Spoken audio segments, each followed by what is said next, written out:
जो हमें लिखने की दिक्कत हो रही है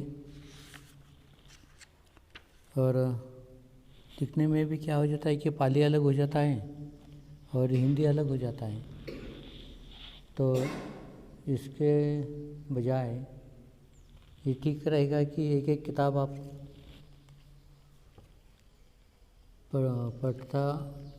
पढ़ा करो। जब भी है तो आपको ये समझाया जाएगा पढ़कर। अभी लिख कर देने की कोई ज़रूरत नहीं क्योंकि इस किताब में है, लेकिन जो भी कुछ महत्व का है आप अपने नोटबुक में वो लिखा करो, ताकि जो यहाँ पे नहीं है कभी बताया गया तो समझ में आएगा। तो हम पिछले क्लास तक कौन सा धर्म पढ़े थे? विशेष उसमें क्या पढ़े थे? संगति विशेष में जैसे कि पाचित्य पढ़े थे। अच्छा, जैसे कि पाचित्य पढ़े थे। ओके, दो अनियता हो गया। अभी पाचित्य पढ़े। ओके, हाँ, 10 चल रहा है। ओके, कौन डिलीट एक डेटा बनने लगा। आपके पास नहीं है किताब? है ये वाला, ये मिला है आपको? आपके पास है? रखने का भी क्या है? तरीका है। चिवर पहनना, चिवर रखना, चिवर प्राप्त करना, ये सब चिवर वर्ग में आता है। कौन सा चिवर हमारा हर दिन का पहनने के लिए होता है, कौन सा चिवर कठिन दान में मिलता है, कौन सा चिवर अतिरिक्त चिवर कहा जाता है, ये सब बातें हमने निसर्गीय पाचित्य में चिवर वर्ग में देखी है। तो अभी निसर्गीय पाचित्य में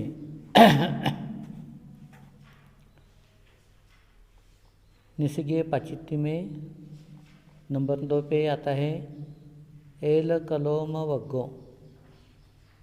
एल कलोम वग्गा उसका पाली भाषा का यहाँ दिया है और उसका अर्थ भी दूसरे पन्ने पर दिया है। तो ये दूसरे पन्ने पर जो उसका अर्थ दिया है उसको हम पढ़ेंगे। अगर जो बात समझ में नहीं आई उसका स्पष्टीकरण देंगे, ताकि लिखने में और पूछने में कोई आपत्ति या समय बर्बाद न हो।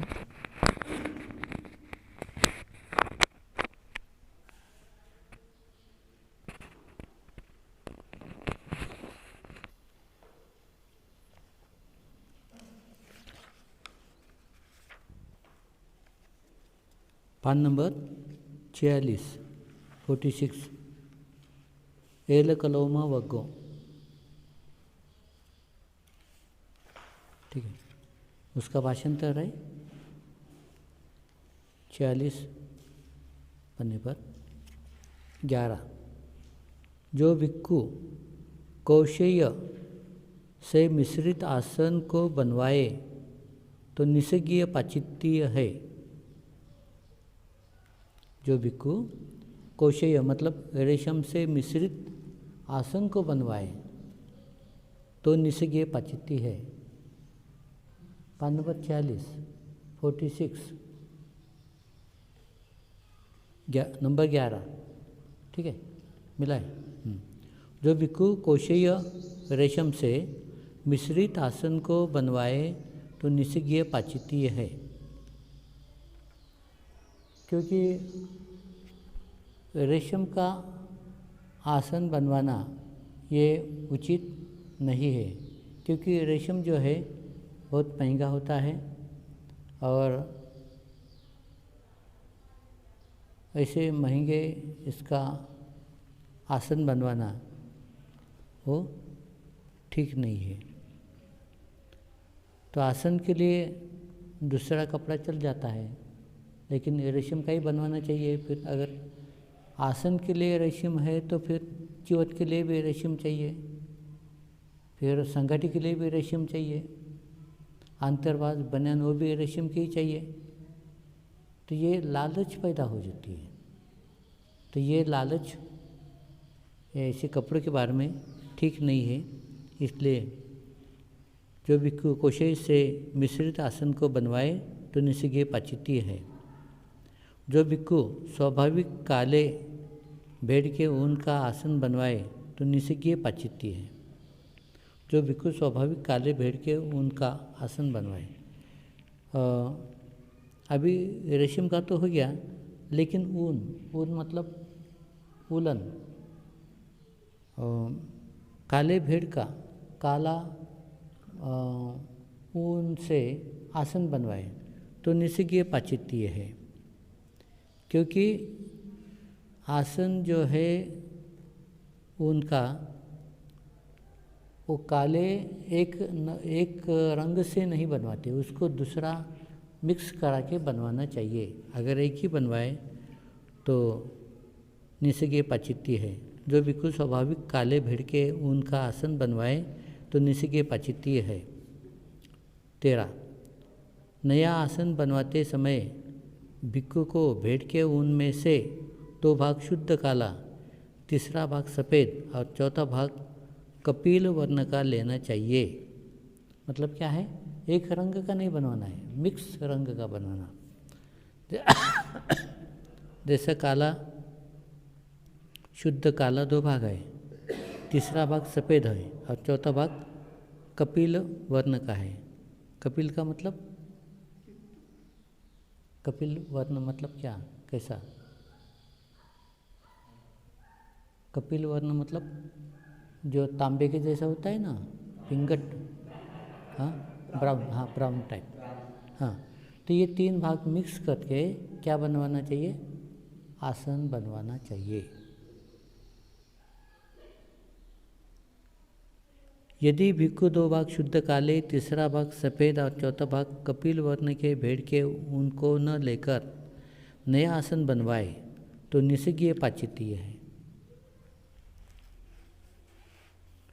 14. नया आसन बनवाकर भिक्षु को 6 वर्ष तक धारण करना चाहिए।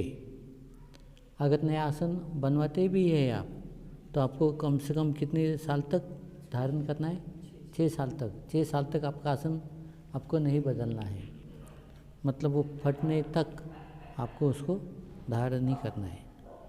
नया आसन बनवाकर भिक्षु को 6 वर्ष तक धारण करना चाहिए।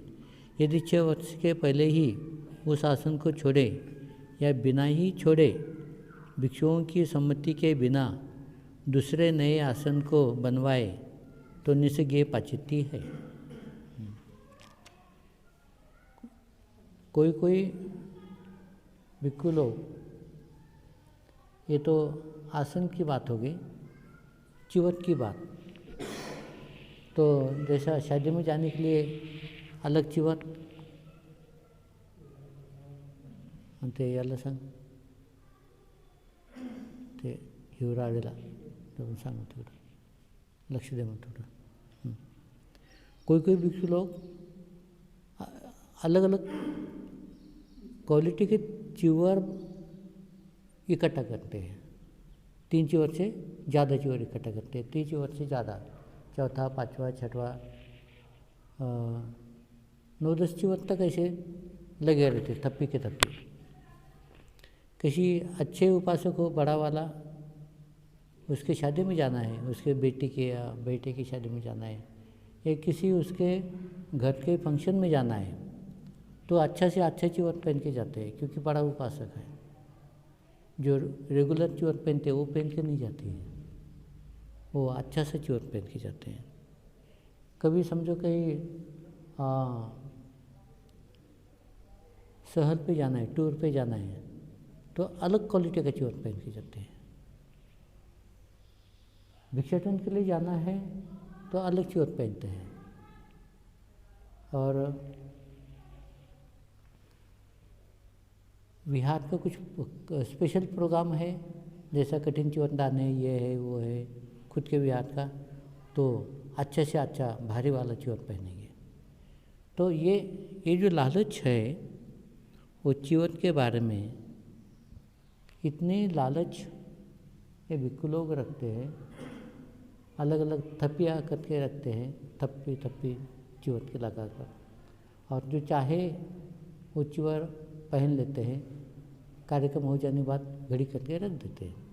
तो ये जो है ये पाचित्य होती है, ये जो है ये पाचित्य में आता है। तो ऐसा नहीं होना चाहिए। जैसे कि हमने च्योर वर्ग में देखा है, जैसे कि पाचित्य में, उसको ध्यान में रखना चाहिए। अभी आसन के बारे में भी भगवान इतना ध्यान रखते हैं कि किसी भिक्षु ने नया आसन बनवाया तो उसको 6 वर्ष तक धारण करना है। अगर वो 6 वर्ष तक धारण न करे तो पाचित्य है।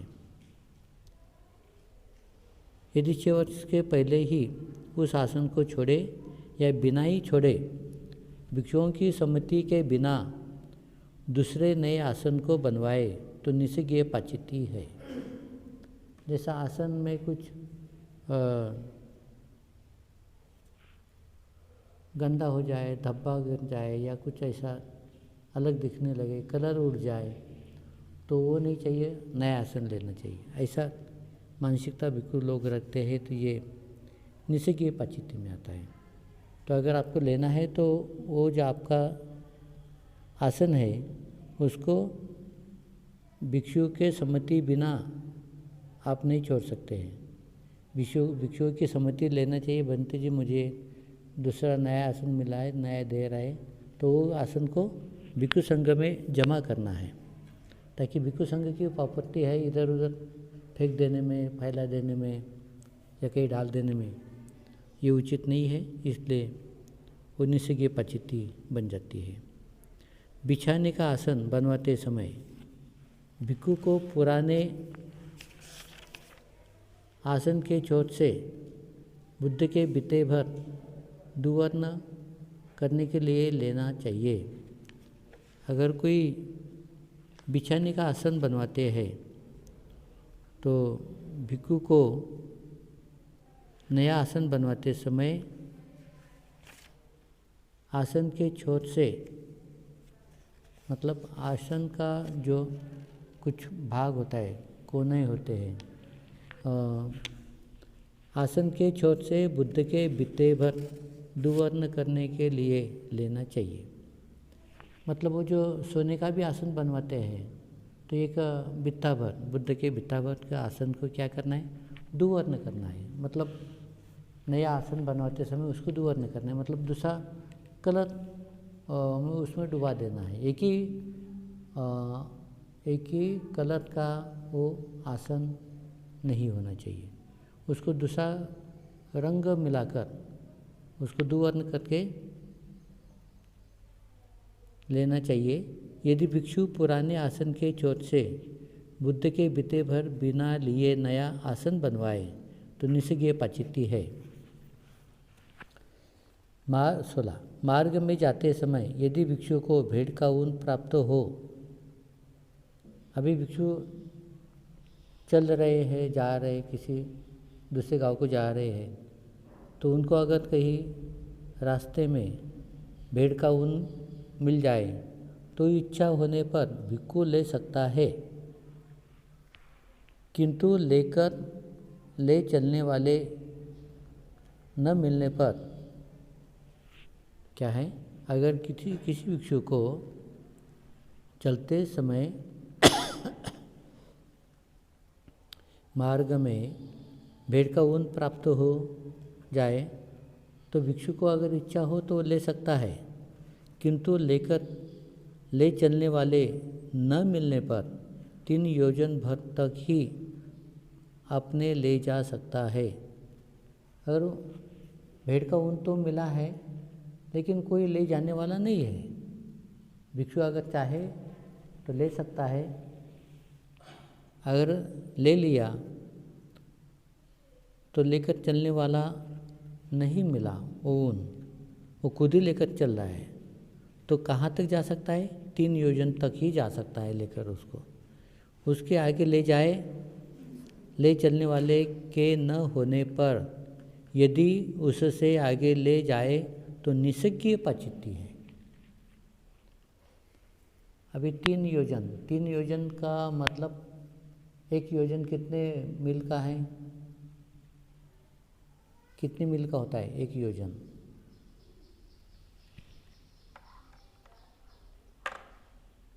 कितने योजन का होता है, किसको पता है?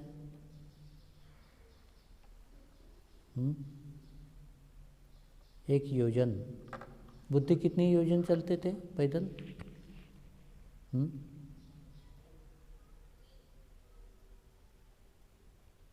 बुद्ध चलते थे ना, पैदल चलते थे। 10 योजन 20 योजन चलते थे बुद्ध। 1 योजन की लंबाई होती है 7 मील। 7 मील की लंबाई दूरी, उसको 1 योजन कहते हैं। 7 मील, हाँ। मील और किलोमीटर अंतर है, एक नहीं है।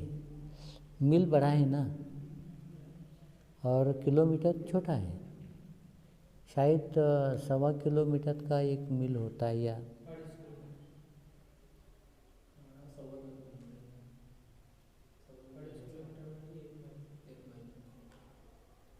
तो 1 माइल का ही 1 मील होता है।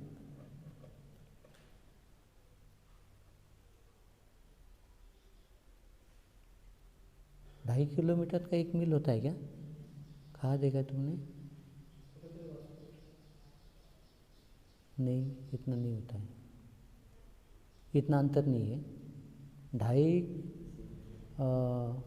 किलोमीटर का 1 मील नहीं है। 1.25 या 1.5 ऐसा कुछ तो भी है, हो सकता है 1.5 किलोमीटर का होगा, या ज़्यादा से ज़्यादा 2 किलोमीटर। वो इसमें देखो ना, और कन्वर्सेशन में गूगल में देखो, हाँ, 1 मील और 1 किलोमीटर।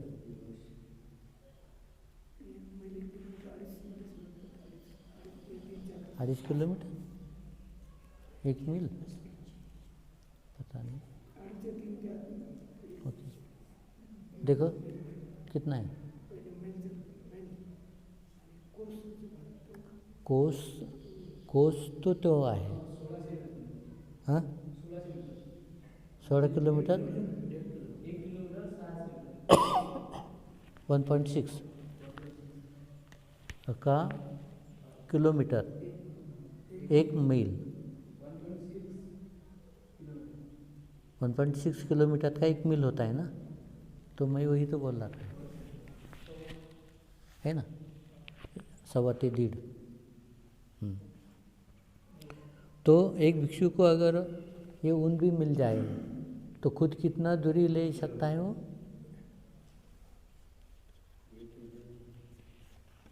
कितना किलोमीटर मतलब उसने?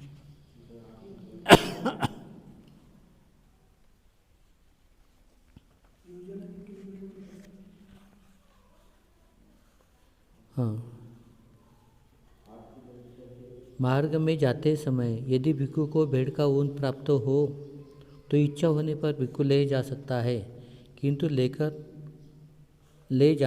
ले चलने वाला न मिलने पर 3 योजन भर तक ही अपने साथ ले जा सकता है। 3 योजन तो कितना हो जाएगा? 3 योजन का कितना किलोमीटर? हाँ, 7-8 किलोमीटर, हाँ, 7.5 या 7 किलोमीटर पकड़ लो। 7 किलोमीटर तक को दूरी पर ले जा सकता है, और उससे ज़्यादा लंबा ले जाए तो क्या बनता है? पाचित्ती बनता है। ऐसा है, मतलब पाचित्ती क्यों बनता है? क्योंकि उसके मन में इतनी आसक्ति उत्पन्न होती है ऊन के बारे में, इतना किलोमीटर ले चला फिर भी नहीं, मैं कुटी तक ही ले जाऊंगा, आगे तक ही ले जाऊँ और मैं ही उसको बनाऊंगा। तो इसलिए ये बात को बुद्ध ने भी नोट किया है। 17 जो भिक्खु आध्यात्मिका भिक्खुनी से भेड़ के ऊन को धुलवाए, रंगवाए या जटा खुलवाए तो निसर्गीय पाचित्य है। जो भिक्खु आध्यात्मिका भिक्खुनी से, आध्यात्मिका भिक्खुनी मतलब जो उसके रिश्तेदार में नहीं आती है, जो उसके रिश्ते में नहीं आती है, रिश्तेदार में नहीं आती है, तो अगर वो भेड़ के ऊन को धुलवाए, रंगवाए या जटा खुलवाए तो निसर्गीय पाचित्य उत्पन्न होती है। क्यों उत्पन्न होती है? क्योंकि वो भिक्खुनी के मन में, ये भिक्खु के प्रति एक लगाव उत्पन्न होता है और भिक्खु को भी ऐसा लगता है कि ये तो बनवा ही देंगी, तो उसके दोनों के अंदर एक लगाव, एक आसक्ति उत्पन्न हो सकती है। इसलिए ये भी निसर्गीय पाचित्य माना गया है। 18 जो भिक्षु सोना चांदी को ग्रहण करे या ग्रहण करवाए या रखे हुए को स्वीकार करे तो निसर्गीय पाचित्य है। क्या है? जो भिक्षु सोना चांदी को ग्रहण करे, मतलब खुद उसको ग्रहण करे या ग्रहण करवाए या रखे हुए को स्वीकार करे तो निसर्गीय पाचित्य है। तो हम कभी कभी देखते हैं किसी किसी के भिक्षु के हाथ में एक रिंग होती है, चांदी की, सोने की या हीरे की भी कोई कोई भिक्षु लोग पहनते हैं। तो ये क्या है? ये निसर्गीय पाचित्य में आता है। सोना चांदी या ऐसा कुछ मूल्यवान धातु जो इस्तेमाल करे तो निसर्गीय पाचित्य में आता है। तो भिक्षु को सोना चांदी ग्रहण नहीं करना चाहिए, लेना नहीं चाहिए और उसके लिए बोलना भी नहीं चाहिए। उसे मंगवा कर दूसरे लोगों को बोलकर धन इकट्ठा करवा कर ऐसे ये बेतुके काम में नहीं करना चाहिए। लेकिन कोई कोई भिक्षु लोग उसमें बहुत माहिर है, बोलने में, सोना चांदी इकट्ठा करने में, धन दौलत इकट्ठा करने में, बुद्ध के नाम पर, बुद्ध के धातु पर। तो ये जो लोग जो ऐसा ये जो काम करते हैं तो उनके कर्म उनके कहाँ ले जाएंगे? उनके कर्म उनको कहाँ ले जाएंगे? एक तो लोगों को ठगाना है ना, लोगों को दिक्कत पैदा करना और खुद वो धन के लालच में धन का गुलाम बनना, तो कहाँ ले जाएंगे ऐसे उनके अकुशल कर्म?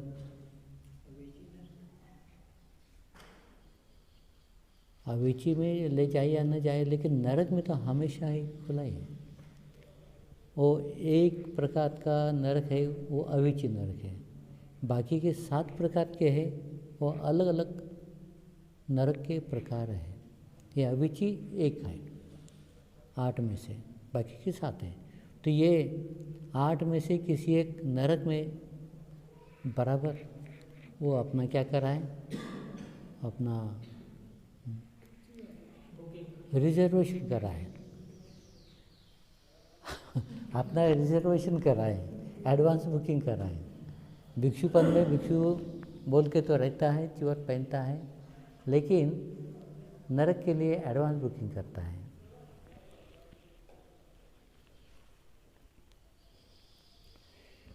चलो ठीक। जो भिक्षु नाना प्रकार के रुपयों सिक्कों का व्यवहार करे तो निसर्गीय पाचित्य है। जो भिक्षु नाना प्रकार के रुपये सिक्कों का, रुपये मतलब यहाँ पे सिक्के जो होते थे भगवान के समय, और सोने की मुहर होती थी, तो ऐसे सोने के मुहरा को, ऐसे सिक्कों को इकट्ठा करे और नाना प्रकार का व्यवहार करे, मतलब बिजनेस करे, तो क्या बनता है? वो निसर्गीय पाचित्य होती है। तो भिक्षु को आज भी पैसा मिलता है, धन मिलता है, रुपये मिलता है। अगर वो बुद्धि विहार के काम में लगाए, समाज के काम में लगाए, जो उसको मिला है, तो उसके वो बुरे कर्म नहीं बनते, समाज के हित के लिए काम आते हैं। भिक्षु संघ का विहार के लिए, भिक्षु संघ के लिए या भिक्षु संघ के देखभाल के लिए, अस्पताल के लिए जो उसका धन इकट्ठा होता है, लोग उसको देते हैं, पैसा देते हैं, वो रखता है, ऐसे में वो उपयोग करता है, ऐसे उपयोग करता है, तो वो उसका पुण्य कर्म है। लेकिन अगर वो व्यवहार करे, इतना पैसा मैं अगर उसको दूँ तो इतना पैसा मुझे वापस देना चाहिए, ऐसा मतलब ऐसा व्यवहार करें, बिजनेस करें। नहीं तो फिर कोई सट्टे में लगाता है, कोई रमी में लगाता है, कोई जुआ में लगाता है, कोई जुगाड़ खेलता है ऐसे पैसों से, तो क्या होता है, ये ऐसा जो व्यवहार है पैसों का, तो ये निसर्ग पाचित्य में आता है, वो निसर्ग पाचित्य बनती है उसकी,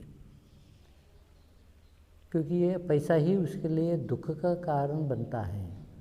अगर व्यवहार में पैसा लगाया, वो डूब गया तो बेचैन हो जाएगा, इतना डिप्रेशन में आता है, तो कभी कभी खुदकशी भी कर लेता है कि इतना पैसा चलेगा, इतना पैसा चलेगा, इतना पैसा इकट्ठा किया था, रात दिन मेहनत करके पैसा इकट्ठा करता है, हर प्रोग्राम अटेंड करता है, चाहे बीमार भी हो तो प्रोग्राम नहीं छोड़ता है, पैसा मिलता है ना, बीमारी बढ़े लेकिन पैसा नहीं छोड़ना, तो क्या बनता है, वो एक गुलाम बनता है, पैसों का गुलाम बनता है, ये ऐसा लालच का गुलाम बनता है। तो ऐसा जो भिक्षु व्यवहार करे पैसों के तरह से, ये रुपया व्यवहार में लगाए, तो ये क्या बनता है, निसर्ग पाचित्य बनती है उसके लिए। 20 जो भिक्षु नाना प्रकार के क्रय विक्रय के कार्य को करे तो निसर्ग पाचित्य है। ये भिक्षु के लिए बात है, उपासक के लिए नहीं, ठीक है। जो भिक्षु नाना प्रकार के क्रय विक्रय को कार्य को करे तो निसर्ग पाचित्य है। मतलब कुछ भिक्षु लोग पैसा इकट्ठा करते हैं, फिर उसकी लॉटरी लेते हैं, लॉटरी खरीदते हैं, लॉटरी नहीं तो फिर सट्टे पे लगाते हैं, और पैसा इधर का उधर, उधर का इधर, किसी को ब्याज से देते हैं, उसका ब्याज ले लेते हैं, ऐसे उलझ जाते हैं ये क्रय विक्रय में। तो क्या है, निसर्ग पाचित्य है, भिक्षु को ऐसा नहीं करना चाहिए, समझ लो। और भिक्षु ने पैसा लगाया, होश नहीं है, लालच में लगा दिया, जानकारी नहीं है, और वो पैसा डूब गया। किसने दिया था, उपासक लोगों ने दिया था, और उसके वो नादानी से, उसके मूर्खता से वो पैसा डूब गया। डूब गया है, किसी ने वापस नहीं दिया, तो फिर उनका क्या हो जाता है, आपस में झगड़ा हो जाता है, एक दूसरे के दुश्मन बनते हैं और जान गंवा बैठते हैं, एक दूसरे को दुश्मनी में से मरवाने का प्रयास करते हैं। जैसा नागपुर की घटना एक भिक्षु और भिक्षुनी के बीच में हुई थी। तो ये भिक्षु और भिक्षुनी दोनों ने मिलकर एक प्लॉट खरीदा था, शायद ऐसा कुछ तो भी है। और वो प्लॉट खरीदने के बाद भिक्षु ने वो भिक्षुनी को धोखा दिया, फिर वो भिक्षुनी ने भी उसको अलग तरह से बदला ले लिया। ठीक है, सांगितलं बोलू नका म्हणा, तिकडे जा म्हणून बोलायला।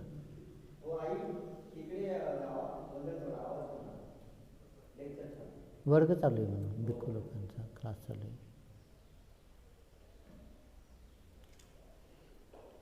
तो वो भिक्षु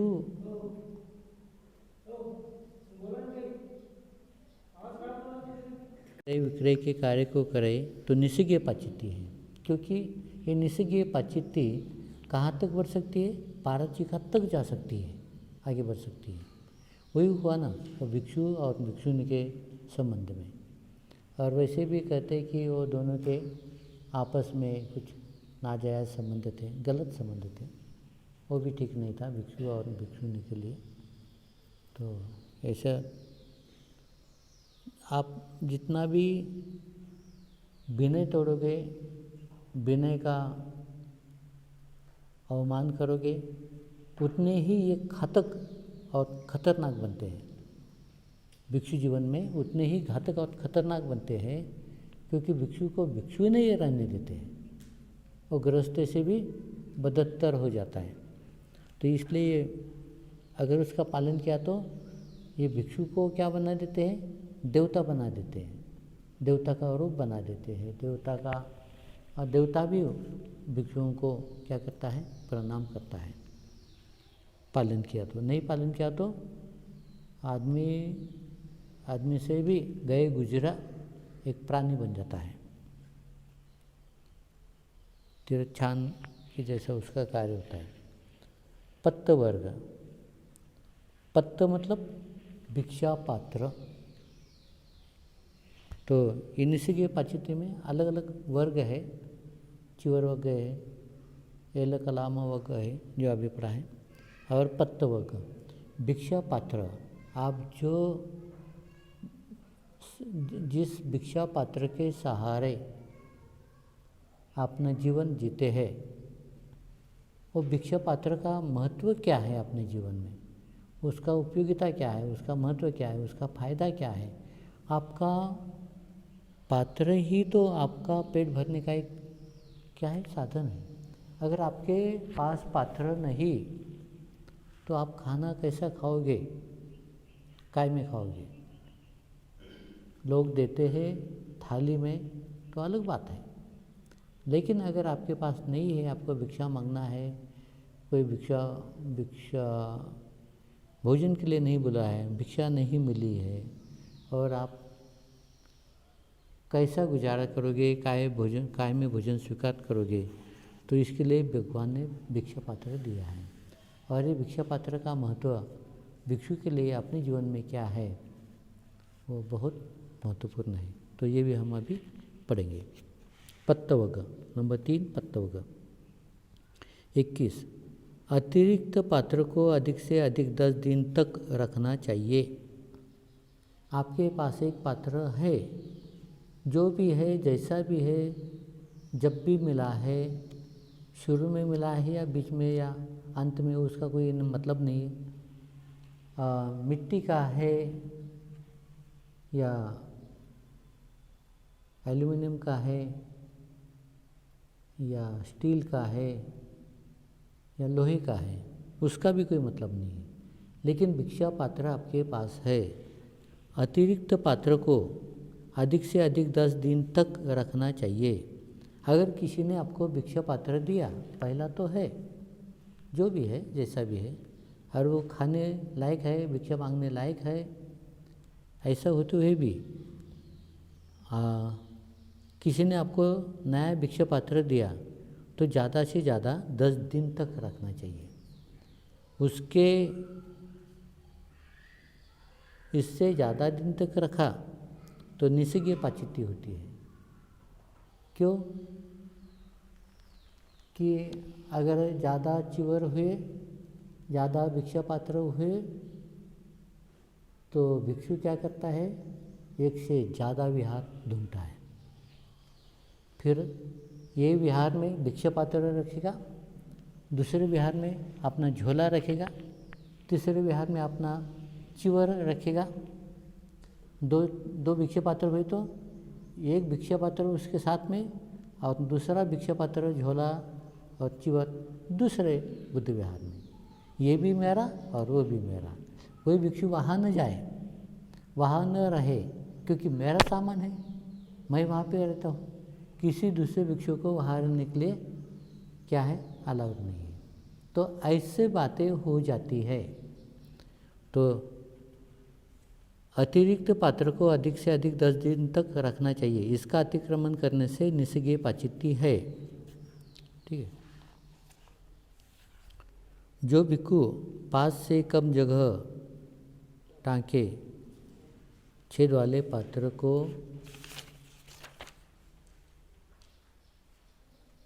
दूसरे नए पात्र को बदले।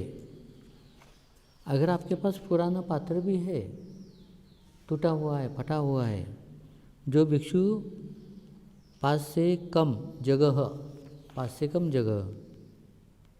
टाँके छेद वाले पात्र को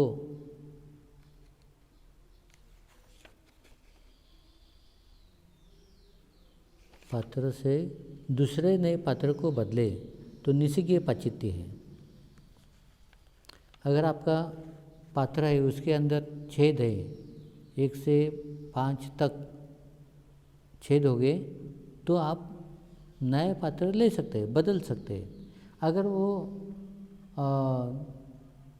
5 छेद नहीं है, 4 ही है, तो आप नया पात्र बदल नहीं सकते। अगर बदल दिया तो क्या हो जाता है, निस्सिगीय पाचित्ती होती है। तो ऐसा बुद्ध ने क्यों कहा होगा? अगर आपका पात्र छेद की तो बात ही छोड़ो, पुराना हो जाता है, पिछले साल का है, अभी नए साल का नया चाहिए, नया बच्चाबास है, नया चिवर, नया भिक्षा पात्र, नया आसन, नया संगाठी, सब कुछ नया चाहिए, तो आप ऐसा नहीं कर सकते हैं। पात्र आपको 5 छेद होने तक यूज करना है। अगर उसके पहले यूज किया, उसके पहले बदली किया, तो क्या बनता है, पाचित्ती बनता है। क्यों बनता है पाचित्ती? भगवान ने क्यों पाचित्ती कहा गया है यहाँ पर? क्योंकि जो दूसरा भिक्षु है उसको पात्र उपलब्ध नहीं होता है, और ये भिक्षा पात्र जो है, चिवर जो है, आसन जो है, जो अष्ट परिष्कार है, ये भिक्षु की संघ प्रॉपर्टी है। ये भिक्षु की संघ प्रॉपर्टी है, क्योंकि किसी भिक्षु के पास न होने से वो भिक्षु वहाँ से सेंटर से ले सकता है, वो ले सकता है कि मांग सकता है कि बनते मेरे पास चिवर नहीं है, अंतर्वास नहीं है तो एक ही है, चिवर है तो एक ही है तो फट गया है, तो ऐसा भिक्षु संघ उनको दे सकता है, क्योंकि संघ की प्रॉपर्टी मानी जाती है। तो अगर ऐसा न होते हुए भी कम छेद वाला भिक्षा पात्र है और उसको भिक्षु लालच में आके, नए पात्र के लालच में आके उसको नहीं यूज़ करता है, कोने में फेंक देता है, बाजू को रख देता है और नया पात्र लेता है, तो जो आने वाले भिक्षु लोग हैं तो उनको भिक्षा पात्र उपलब्ध नहीं होता है, उनका असुविधा हो जाती है। तो ऐसे लालच में भिक्षु अगर पात्र को बदल दे तो क्या बनता है, निस्सिगीय पाचित्ती होती है।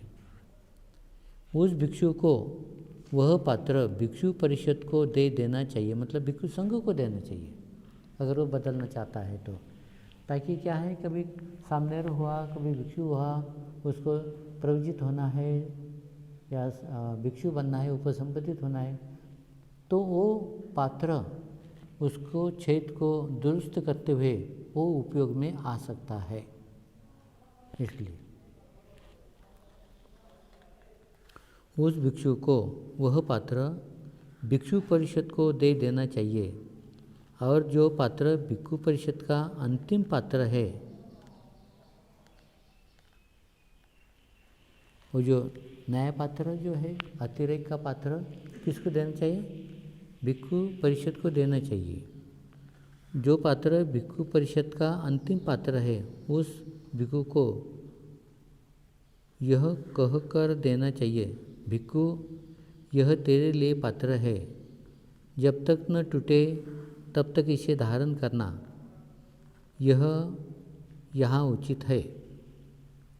वो पात्र जो है तो दूसरे भिक्षु को देना चाहिए उसने, और कहना चाहिए यह तेरे लिए पात्र है, मेरे तो है लेकिन ये तेरे लिए पात्र है, जब तक न टूटे तब तक उसे धारण करना, यह उचित है, ऐसा कहकर उसको वो देना चाहिए, तो निस्सिज्ञ पाचित्ती नहीं बनती है। अगर ये न कहते हुए, ये न बोलते हुए, दूसरे भिक्षु को न देते हुए खुद ही भिक्षा पात्र को बदले, तो क्या है? निस्सिज्ञ पाचित्ती है। जैसा भिक्षा पात्र को इतना जी जान लगाना चाहिए, एक पुरुष अपने स्त्री को जान लगाता है, उससे ज़्यादा जी जान भिक्षा पात्र को लगाना चाहिए। जब मन में आए जब बदल देना, तो ये तो कोई बात नहीं होती है, क्योंकि गृहस्थी लोग जो है एक से ज़्यादा भारिया करते हैं। क्यों करते हैं?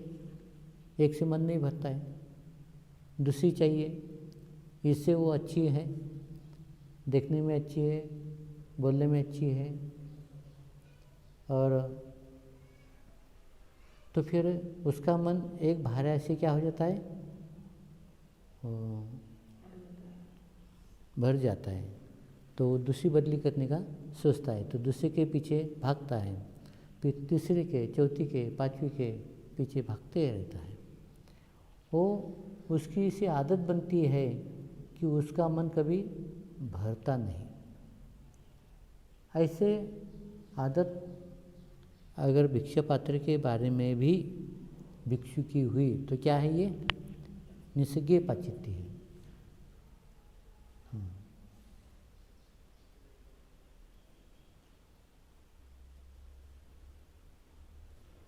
क्या गृहस्थी को एक औरत छोड़कर दूसरी, तीसरी, चौथी करना चाहिए क्या? उचित है? नहीं है।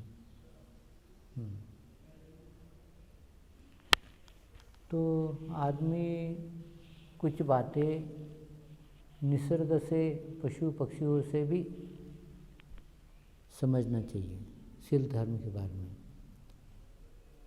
तो अगर आपने देखा होगा, पंछी अपना जोड़ा आखिरी तक रखते हैं, बदलते नहीं है, हर साल को नया नया बदलते नहीं है ये पंछी जो है ना। तो अपने ही एक जोड़े के साथ जन्म भी उनका साथ में होता है, और आखिरी भी दिन उनका साथ में होता है, वो बदलते नहीं है। लेकिन आदमी बदलते रहता है, तो ये भगवान बुद्ध के हिसाब से क्या है? ये तो गलत है। 23. जो रोगी भिक्षुओं के लिए चाटकर खाने योग्य भैषज है, जो रोगी भिक्षुओं के लिए चाटकर खाने योग्य भैषज है, जैसे कि घी, मक्खन, तेल, मधु, राब, उन्हें लेकर एक सप्ताह तक रख कर खाना चाहिए। उसका अतिक्रमण करने पर निस्सिज्ञ पाचित्ती होती है। जैसा कि जो भेषज है, घी है, मक्खन है, तेल है, मधु है, राब है, गुड़ है, उन्हें लेकर एक सप्ताह तक रखना चाहिए। अगर एक सप्ताह से ज़्यादा रखा, उसको त्याग नहीं किया, तो क्या बनता है? अतिक्रमण करने पर निस्सिज्ञ पाचित्ती होती है। जैसा समझो, घी है या मक्खन है या मधु है या तेल है, एक हफ्ते तक आप उसका यूज़ कर सकते हैं, फिर एक हफ्ते तक वो ख़त्म न हो जाए तो क्या करना पड़ता है? वो लेकर दूसरे भिक्षु को देना पड़ता है, और दूसरे भिक्षु ने फिर वो लेकर उसको वापस देना है, तो फिर वो आगे एक सप्ताह तक वो रख सकता है। ऐसा उसका एक प्रोसीजर है। नहीं तो समझो एक घी का बॉटल दे या क्या मधु की बॉटल दी, तो एक एक महीना, एक एक साल तक कोई कोई भिक्षु रखता है, वो ख़त्म भी नहीं करता, दूसरों को भी नहीं देता है, तो क्या बनता है? ये निस्सिज्ञ पाचित्ती बनता है। तो ये भेषज जी के बारे में भी भगवान ने ये नियम बनाए हैं। तो भेषज क्या क्या होता है? घी, घी, मक्खन, मक्खन क्या होता है? बटर, तेल, मधु, मधु का हनी, ओके। राब, गुड़ को ही बोलते हैं ना? गुड़ तैयार होने से पहले जो होता है उसको राब बोलते हैं। ओके। तो ये 1 सप्ताह तक आप रख सकते हैं और उसका सेवन आप कर सकते हैं। मतलब ये खाने से आपका विकाल भोजन नहीं होता है। ये आप भेषज में खा सकते हैं। घी है, मक्खन है, तेल है, मधु है, राब है, ये आप खा सकते हैं, रख सकते हैं। उसके साथ अदरक, अदरक भी रख सकते हैं। उसके साथ अदरक है और आंवला भी रख सकते हैं। बेल का जो गर होता है ना, बेल, वो भी रख सकते हैं। ये सब भेषज में आता है। और एक शुगर केन, शुगर केन का जूस, वो भी आप 12 बजे के बाद का पी सकते हैं। मौसम्बी का जूस, गन्ने का जूस, मौसम्बी का जूस, एप्पल का जूस, संतरे का जूस, ये सब आप ले सकते हैं, भेषज में आता है। अभी तो क्या है, ये तो नहीं लेते हैं, लेकिन कोल्ड ड्रिंक्स लेते हैं। कौन सी कोल्ड ड्रिंक्स? क्या क्या बोलते हैं? स्प्राइट है, मिरिंडा है, कोको कोला है, क्या क्या है, वो लेते हैं। वो लेने की क्या है, एक प्रथा है। और सोयाबीन का भी दूध लेते हैं। तो ये ऐसा भेषज के अंदर इंक्लूड किया है कि आप ले सकते हैं। ओके। 24, ग्रीष्म ऋतु के 1 मास शेष रह जाने पर भिक्षु को वर्ष साटिका चीवर को खोजना चाहिए। ग्रीष्म ऋतु के 1 मास शेष रह जाने पर भिक्षु को, अरे तिथे जाऊन बोलना म्हणून,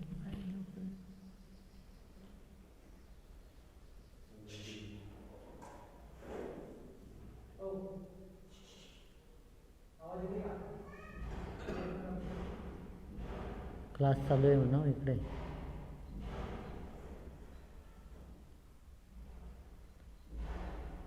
आपला वॉचमन काय करतोय? गायब होतो. जाने पर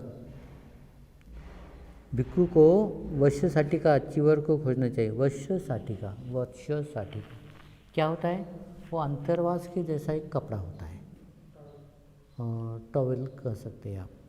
टॉवेल मतलब चीवर का ही, अन्य दूसरे का वाइट कपड़े का, हरे कपड़े का, नीले कपड़े का, काले कपड़े का, ऐसा नहीं है। चीवर का ही एक कपड़ा होता है, उसे वस्त्र साटिका कहते हैं। जैसा अपना ये अंतर्वास होता है वैसा वो भी होता है। वो ग्रीष्म ऋतु खत्म होने से पहले 1 माह से वो ढूंढना पड़ता है। कब तक? बच्चेपास चालू होने तक, 1 महीने में। और उसका उपयोग क्या होता है? उसका उपयोग होता है कि भिक्षु 3 चीवरधारी होते हैं, एक चीवर, एक अंतर्वास, एक बनियान, एक संगाटी। यही उसका त्रिचीवर कहा जाता है। और जब उसको स्नान करना है तो ये वस्त्र साटिका का उपयोग वो कर सकता है। मतलब अंतर्वास के अलावा वो यूज़ कर सकता है पोंछने में, पहनने में, और पहनकर अंतर्वास सुखाने के लिए, चीवर सुखाने के लिए उसका उपयोग वो कर सकता है। इसे कहते हैं वस्त्र साटिका। ठीक है।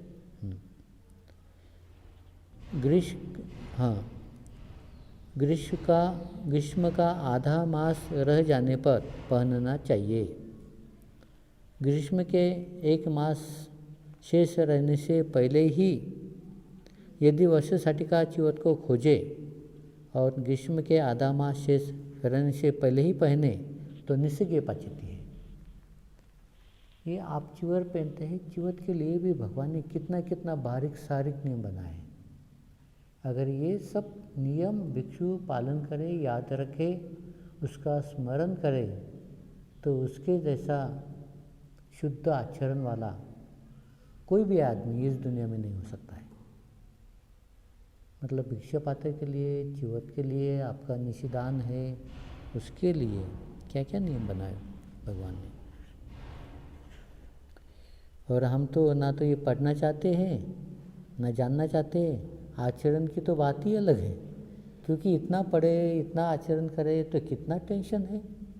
इसका टेंशन, उसका टेंशन, ये पाचित्ती, वो निसग, ये पाचित्ती, ये वो दुकट्टा, ये तुलच्छया, क्या क्या है। ऐसा कहते कहते कुछ भिक्षु लोग धम्म विनय का पालन नहीं करते थे। और जब भगवान बुद्ध मतलब 6 वर्गीय भिक्षु लोग थे, तो ये इसका पालन नहीं करते थे।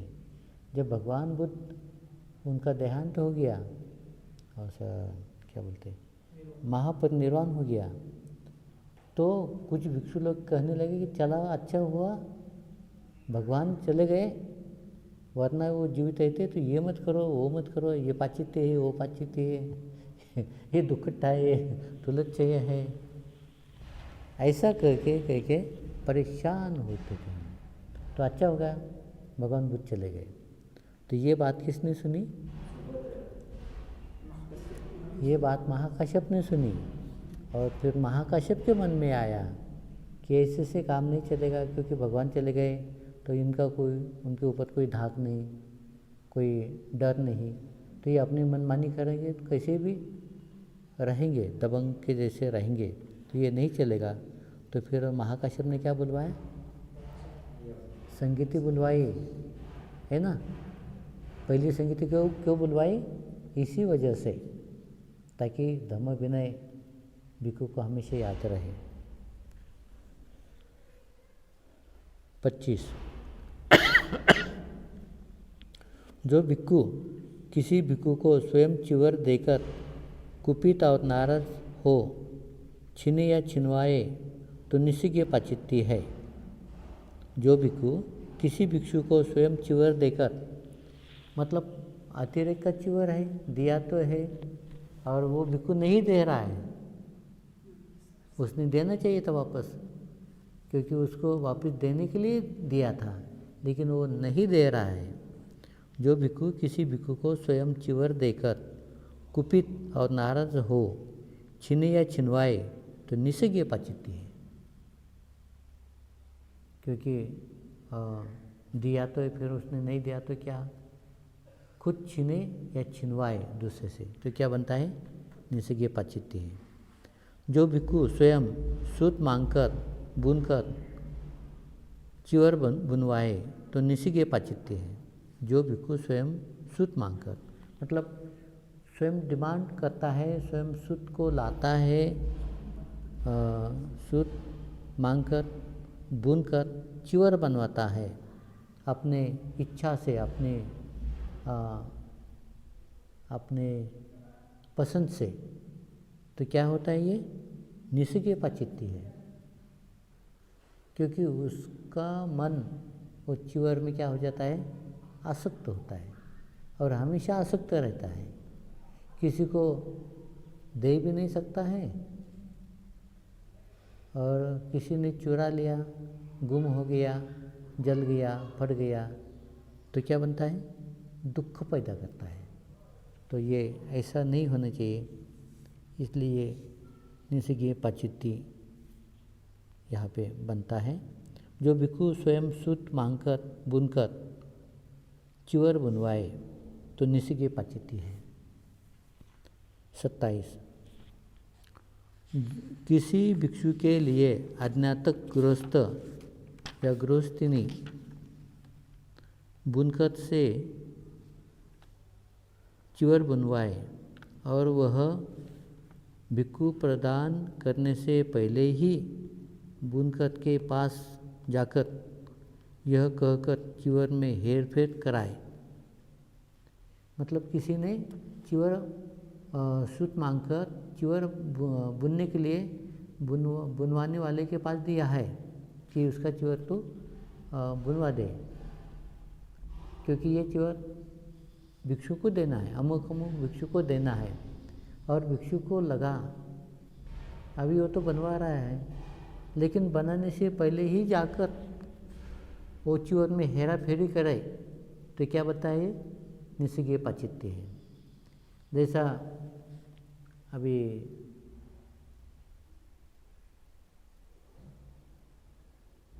शादी है और शादी में दूल्हा दुल्हन की जो पार्टी होती है ना, एक दूसरे के कपड़े ले लेते हैं। और समझो दुल्हन के पार्टी ने दूल्हे के लिए थोड़े से सस्ते कपड़े लिए और वो सिलवाने के लिए डाल दिए टेलर के पास। तो दूल्हे को पता होता है कि वो अभी अपने कपड़े सिलवा रहा है टेलर, तो वहाँ जाके हेरा फेरी करे, अरे ये नहीं, इससे अच्छा ले लो या इससे अच्छा सिलाओ, हेरा फेरी करता है। तो क्या बनता है, ये निस्सिगी पाचित्य बनती है। तो ऐसा ही अगर भिक्षु के लिए कोई चिवर बुनवा रहा है और भिक्षु को मालूम हो कि चिवर मेरे लिए बनवा रहा है, तो जो बुनवाने वाला है क्या कहते हैं उसको, कातकत कहते हैं, बुनवाने वालों को क्या बोलते हैं, जो चिवर बुनवाता है उसको क्या कहते हैं, टेलर। तो हमारा अंग्रेजी में बोलते हैं, सिंपी टेलर, ये तो अंग्रेजी में बनते हैं। लेकिन वो जो सूत कातकर बनवाते हैं ना, उसको क्या कहते हैं, कातकर के, हाँ, विनकर, हाँ जो है सो, हाँ विनकर बोलते हैं मराठी में, और हिंदी में क्या बोलते हैं, जुला बोलते हैं। ओके, चलो। तो अगर किसी भिक्षु को मालूम हो कि मेरा चिवर वहाँ पे बन रहा है, तो भिक्षु चले जाए वहाँ पे और उसको बोले नहीं ऐसा नहीं ऐसा सिल, ऐसा नहीं ऐसा बनवा, ये हेरा फेरी करे, तो क्या बनता है, वो निस्सिगी पाचित्य होती है। किसी भिक्षु के लिए अज्ञातक गृहस्थ या गृहस्थिनी बुनकर से चिवर बनवाए और वह भिक्षु प्रदान करने से पहले ही बुनकर के पास जाकर यह कह चिवर में हेर फेर कराए, हाउस यह चिवर मेरे लिए बुना जा रहा है, इसे लंबा चौड़ा बनाओ, छोटा मत बनाओ, ज़्यादा से ज़्यादा लंबा चौड़ा बनाओ, घना अच्छी तरह तना, खूब अच्छी तरह बुना, अच्छी तरह मला हुआ और अच्छी तरह छाटा हुआ बनवाओ, तो हम भी आयुष्मानों को कुछ दे देंगे आयुष्मानों को कुछ दे देंगे, अच्छा बनाओ, लंबा चौड़ा तना बुना। और वह भिक्षु ऐसा कहकर कुछ दे, अंततः भिक्षा अन्न मात्र भी तो निस्सिगी पाचित्य है। भिक्षु के पास तो कुछ पैसा होता ही नहीं, लेकिन क्या दे सकता है, मंगकर लाया हुआ अन्न भिक्षा पात्र से, वो भी अगर उसको दे तो क्या बनता है, निस्सिगी पाचित्य बनती है। भिक्षा अन्न मात्र भी तो निस्सिगी पाचित्य बनती है। ये भिक्षा अन्न किसको दे सकते हैं, किसको नहीं दे सकते, अपने भिक्षा पात्र का। आप भिक्षा पात्र तो मांगते हैं, लाते हैं, खाते हैं, कुछ उसका क्या होता है, शेष रह जाता है, या आप खाने से पहले, जुटा होने से पहले भिक्षा पात्र का अन्न निकाल कर रख सकते हैं। लेकिन वो भिक्षा पात्र से इकट्ठा किया हुआ अन्न किसको दे सकते हैं, किसको नहीं दे सकते, उसके लिए भी भगवान क्या है, नियम बनाए। किसको दे सकते हैं, माँ बाप को दे सकते हैं, हाँ हाँ, गुरु जी को दे सकते हैं, अपने जो उपाध्याय है, टीचर है, उसको दे सकते हैं। बीमार भिक्षु है, ज्येष्ठ भिक्षु है, उसको दे सकते हैं, माँ बाप को भी दे सकते हैं। लेकिन इसके अलावा किसी को दे तो क्या बनता है, वो पाचिती बनता है, दोष बनता है। क्यों? क्योंकि दूसरे लोगों को दिया तो एक अलग सा लगाव पैदा हो जाता है, अलग सा लगाव पैदा हो जाता है, अलग सा रिश्ता बनता है और अलग परिणाम आगे निकल कर आते हैं। ऐसा है। माँ बाप को दिया तो नहीं है, गुरु को दिया तो ऐसी बात नहीं है, आचार्य को दिया तो ये बात नहीं होती है। किसी बीमार भिक्षु है, वृद्ध भिक्षु है, उसको दे तो ऐसी बात नहीं होती है। लेकिन इसके अलावा किसी को दिया तो अलग रिश्ते बनते हैं, अलग परिणाम उसके भुगतना पड़ते हैं। तो ये निसर्गीय पाचित्य में आता है।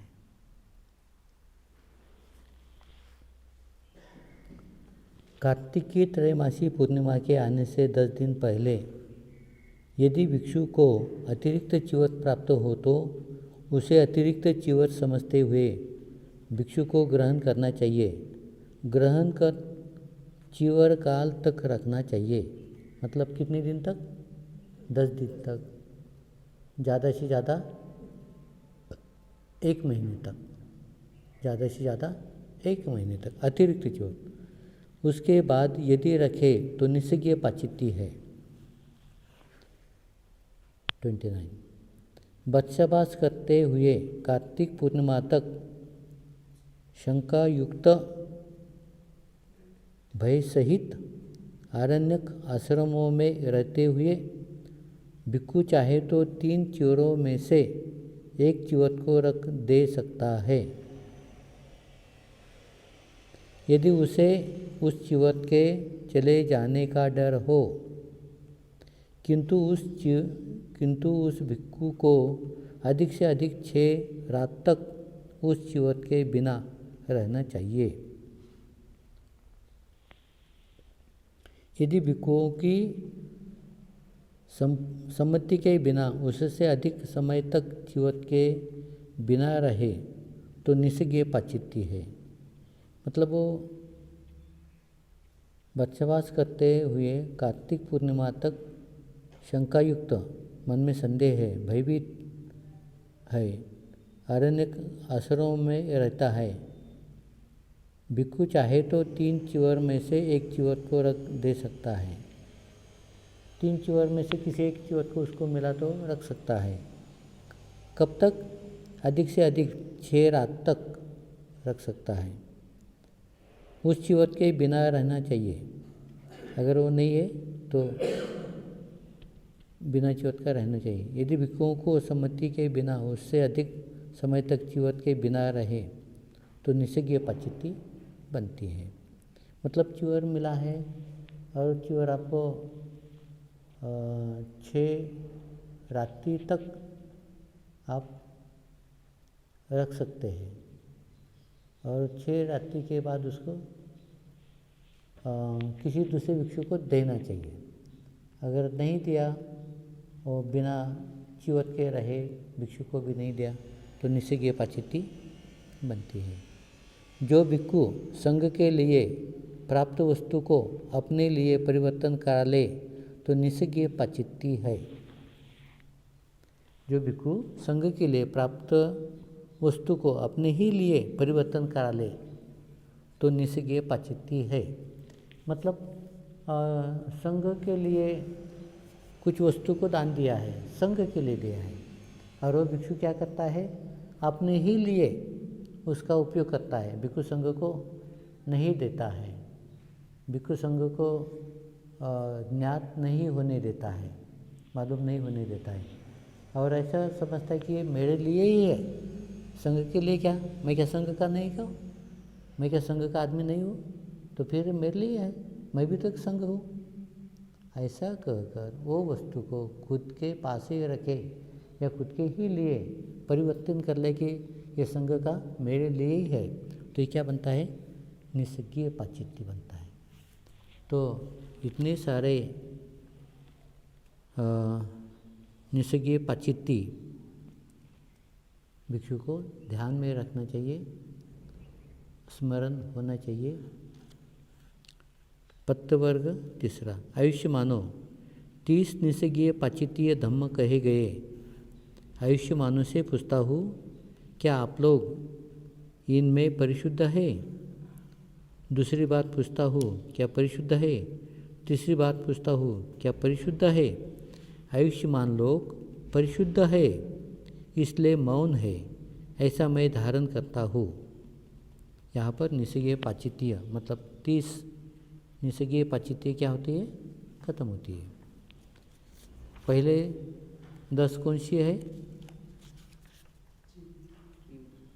चीवर। और दूसरा क्या आता है? एल कलोम वर्ग। एल कलोम वर्ग दूसरा। हाँ, आसन के बारे में, या जो ऊन मिलती है चीवर बनाने के लिए, रेशम का कपड़ा हो, ऊन का कपड़ा हो या आसन का हो, तो इसके लिए जो है जो वर्ग बनाया है एल कलोम वर्ग, और तीसरा वर्ग है पत्त वर्ग। ये 30 निषेधीय पाचित्य यहाँ पे खत्म होती है।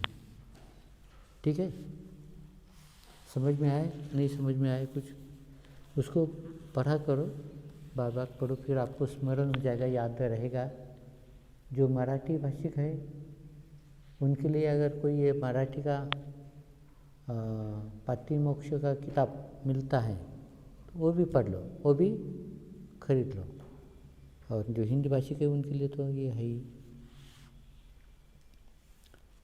अभी पाचित्य भी है, ये तो निषेधीय पाचित्य हो गया, अभी पाचित्य है आगे। तो मुसावादा,